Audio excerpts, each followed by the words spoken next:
ఉన్న బంగారాన్ని విడిపించి ఆ రోజు ఆన్లైన్ రేటుకే మేము కొంటాం. Sharma gold company. నమస్తే, మీరు చూస్తున్న సుమన్ టీవీ. నేను మీ కీర్తి. సెప్టెంబర్ 16 తారీఖు నుంచి 30 తారీఖు వరకు ఏ రాశుల వారికి ఏ విధంగా ఉండబోతుందో మనకు తెలియజేయడానికి ప్రముఖ ఆస్ట్రాలజర్ బ్రహ్మశ్రీ నందిబట్ల శ్రీహరి శర్మ గురువు గారు ఉన్నారు. నమస్తే గురుగారు. వాగర్థావివ సంపృక్తౌ వాగర్థ ప్రతిపత్తయే జగదః పితరౌ వందే పార్వతీ పరమేశ్వరౌ. ఆదిత్యాయ చ సోమాయ మంగళాయ బుధాయ చ గురు శుక్ర శనిభ్యశ్చ రాహవే కేతవే నమః. శృంగేరి జగద్గురు పీఠాధిపతులకి, కంచి పీఠాధిపతులకి నమస్కారములు తెలియజేసుకుంటూ కార్యక్రమాన్ని ప్రారంభిద్దాం. గురుగారు, ఇది వరకు మనం సెప్టెంబర్ 16 తారీఖు నుంచి 30 తారీఖు వరకు సింహరాశి వారికి ఎలాంటి లాభ నష్టాలు ఉంటాయో తెలియజేశారు. అయితే ఈ రోజు కన్య రాశి వారికి ఎలా ఉంటుందో తెలియజేయగలరు? సెప్టెంబర్ 16వ తారీఖు నుంచి 30వ తారీఖు వరకు కన్యా రాశి వారికి ఏ విధంగా ఉండబోతుందో తెలుసుకునే ముందు గ్రహ సంచారం తెలుసుకుందాం. రాశిలోనే రవి, కేతువులు, అలాగే 2వ స్థానంలో శుక్రుడు, 6వ స్థానంలో శని వక్రీకరించి, 7వ స్థానంలో రాహువు, అలాగే 9వ స్థానంలో గురువు, 10వ స్థానంలో కుజుడు, 12వ ఇంట బుధుడు. ఇక్కడ ప్రధానంగా 20వ తారీఖు తర్వాత గ్రహాలు, మేజర్ ప్లానెట్స్ శుక్రుడు, బుధుడు అనేటువంటివి గ్రహ మార్పు జరగబోతున్నాయి. తద్వారా ఈ యొక్క కన్యా రాశి వారికి జీవితంలో సెప్టెంబర్ 16వ తారీఖు తర్వాత అనూహ్యమైనటువంటి మార్పులు ఈ సెప్టెంబర్ 16వ తారీఖు తర్వాత ఏర్పడబోతున్నాయి. కాబట్టి ఒక రకంగా చెప్పాలి అంటే అదృష్టవంతులని చెప్పవచ్చు ఈ యొక్క కన్యా రాశి వారు. గతంలో ఇబ్బంది పడినటువంటి సమస్యలు ఏవైతే ఉన్నాయో ఆ సమస్యలకి పరిష్కారం దిశగా మీకు కొన్ని అడుగులు ముందుకు కదులుతాయి. తద్వారా దైవబలం పెరుగుతుంది.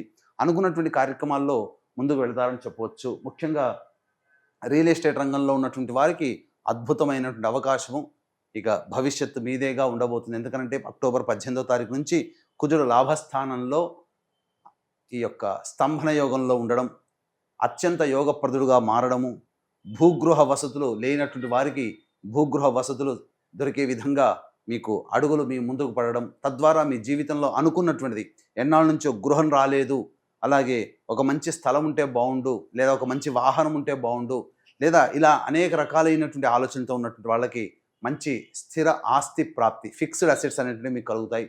ముఖ్యంగా ఈ యొక్క సంబంధించినటువంటి భవిష్యత్ ఆశాజనకంగా ఉండబోతుంది. కాబట్టి కన్యా రాశి వాళ్ళు చాలా ఆనందంగా మీ యొక్క ప్రయత్నాన్ని ఆత్మవిశ్వాసంతో ముందడుగు వేసినట్లయితే చాలా మంచి జీవితం పొందుతారని చెప్పవచ్చు. అయితే విద్యార్థులకి సంబంధించి చూసుకున్నట్లయితే ఇక్కడ కొంత గడ్డు కాలంగా చెప్పబడుతుంది.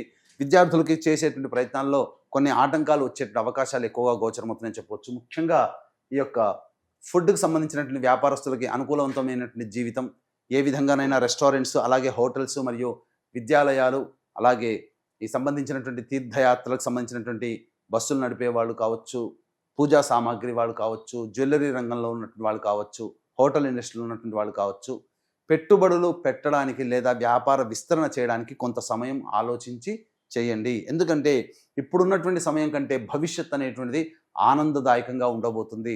తద్వారా మీకు అన్ని మంచి శుభ ఫలితాలు జరిగేటువంటి అవకాశాలు గోచరమవుతున్నాయి. ఇక అన్నిటికంటే ప్రధానంగా కుటుంబ సమస్యలు తీరిపోయి ఆనందకరమైనటువంటి జీవితం పొందే అవకాశం ఈ యొక్క కన్యా రాశి వారికి ఏర్పడబోతుంది. కాబట్టి 22వ తారీఖు తర్వాత కుటుంబంలో ఉన్నటువంటి కలతలన్నీ తొలగిపోయి ఒక అండర్స్టాండింగ్ లెవెల్కి వచ్చే అవకాశాలు ఎక్కువగా ఉన్నాయని చెప్పవచ్చు. ఇక ప్రధానంగా శక్తికి మించి పనిచేయాల్సినటువంటి పరిస్థితి వస్తుంది. సామర్థ్యానికి మించి పనిచేయాలి. కాబట్టి మీరు ఏదైనా పని చేయాలనుకున్నప్పుడు ఇంతవరకే చేయాలని అనుకునే దానికంటే ఎంతైనా చేసి మీరు ఎంత ఫలితం పొందాలనుకున్నారో అంతకి రెట్టింపు కష్టపడితే తప్ప ఫలితం పొందలేనటువంటి పరిస్థితి. కాబట్టి ఇక్కడ శ్రమకు తగ్గినటువంటి గుర్తింపు అనేటువంటిది ఉంటుంది. ఆ శ్రమ మీరు చేపట్టడమే చాలా హార్డ్ వర్క్తో మీరు కనుక ముందడుగు వేసినట్లయితే మంచి జరుగుతుందని చెప్పవచ్చు. కాబట్టి ఇక్కడ అన్నిటికంటే ప్రధానంగా మందకొడిగా సాగినటువంటి యొక్క కన్యా రాశి వారికి జీవితం 21వ తారీఖు తర్వాత జీవితంలో మార్పులు ఉండబోతున్నాయి. బుధ సంచారం ఎప్పుడైతే ఈ యొక్క కన్యా రాశికి ప్రవేశం చేస్తుందో అప్పటి వరకు ఈ యొక్క సంబంధించినటువంటి కన్యా రాశి వారికి సమస్యలన్నీ కూడా తీరిపోతాయని చెప్పవచ్చు. ఇక రాశిలోనే రవి యొక్క సంచారం ఈ యొక్క నెలంతా ఉండడం, ఈ కారణం చేత ప్రధానంగా అధికారుల యొక్క ఆగ్రహానికి గురయ్యేటువంటి అవకాశాలు ఎక్కువగా గోచరమవుతున్నాయి. అయితే ప్రభుత్వ రంగంలో ఉన్నటువంటి వారికి అనుకూలమైనటువంటి పనులు జరుగుతాయి.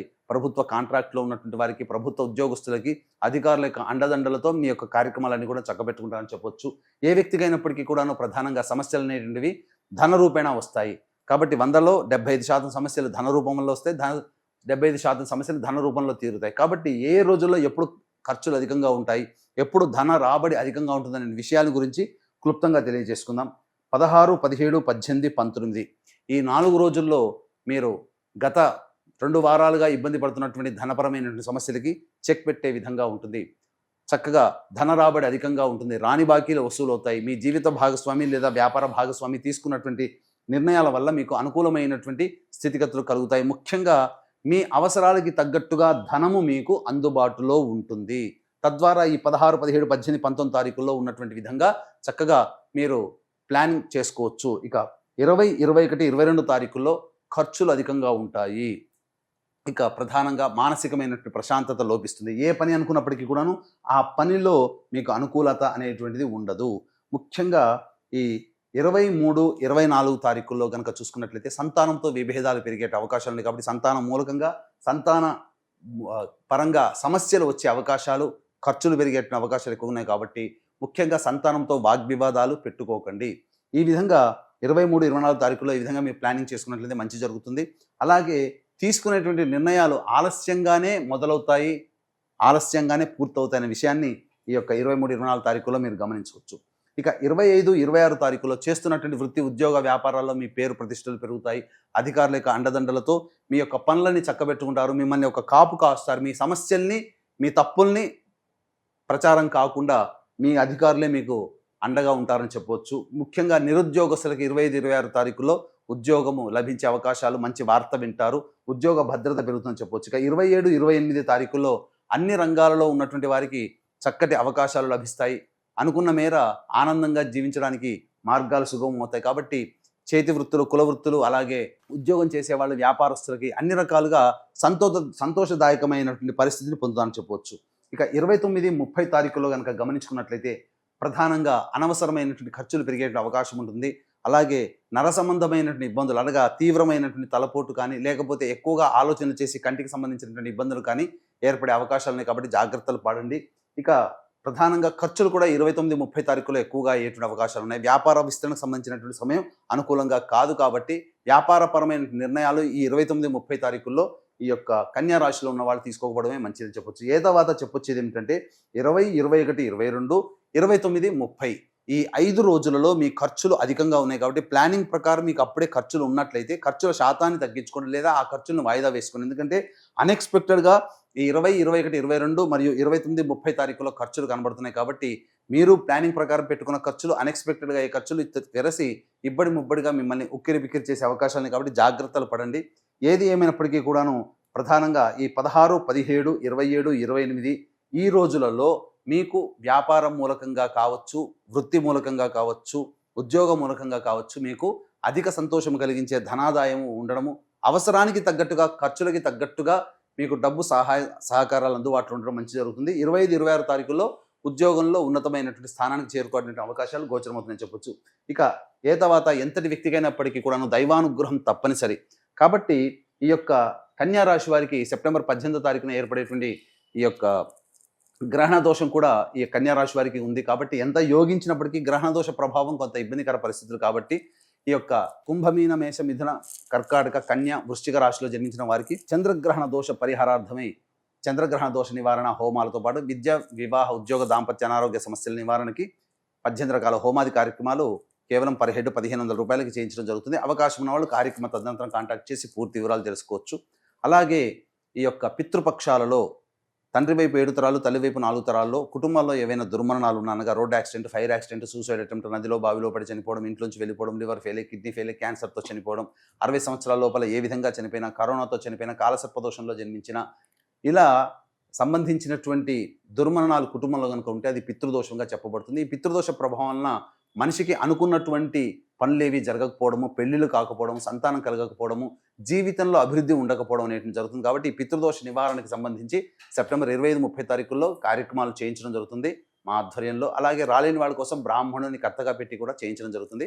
అవకాశం ఉన్న వాళ్ళు కార్యక్రమ తదనంతరం కాంటాక్ట్ చేసి పూర్తి వివరాలు తెలుసుకోవచ్చు. గురుగారు, మరి కన్యా రాశి వారికి ఎలాంటి రెమెడీస్ తెలియజేస్తారు? కన్యా రాశిలో జన్మించినటువంటి వారు ప్రతిరోజు చక్కగా దత్తస్తవము, కాలభైరవాష్టక పారాయణం రోజుకి 3 సార్లు పారాయణం చేయడం, అలాగే బుధవారం రోజున విష్ణు ఆలయంలో స్వామివారికి తులసిమాల వేసి చక్కగా అర్చన కార్యక్రమం చేయించుకుని స్వామివారికి తప్పకుండా మీ యొక్క సమస్య, మీ యొక్క విష్ అనేది నెరవేరుతుంది అని చెప్పడంలో ఏమాత్రం సందేహం లేదు.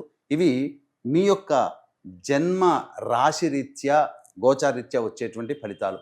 ఇక మీ జన్మ కుండలి, జన్మించిన సమయాన్ని బట్టి జన్మ కుండలి ఒకటి ఉంటుంది. ఆ కుండలిని బట్టి మన పూర్తికాల జీవితంలో జరిగేటువంటి మంచి చెడు గురించి తెలుసుకోవచ్చు. సమస్యలు అధికంగా ఉన్నాయంటే దగ్గరలోని మంచి ఉపాసనా పరులైనటువంటి జ్యోతిష పండితుల్ని సంప్రదించి వారి సలహాలు సూచనలు పాటించినట్లయితే ఇంకా మెరుగైన ఫలితాలు మీరు పొందుతారని చెప్పవచ్చు. చాలా సంతోషం గురుగారు, ధన్యవాదాలు. సర్వం శ్రీ ఉమామహేశ్వర పరబ్రహ్మార్పణమస్తు.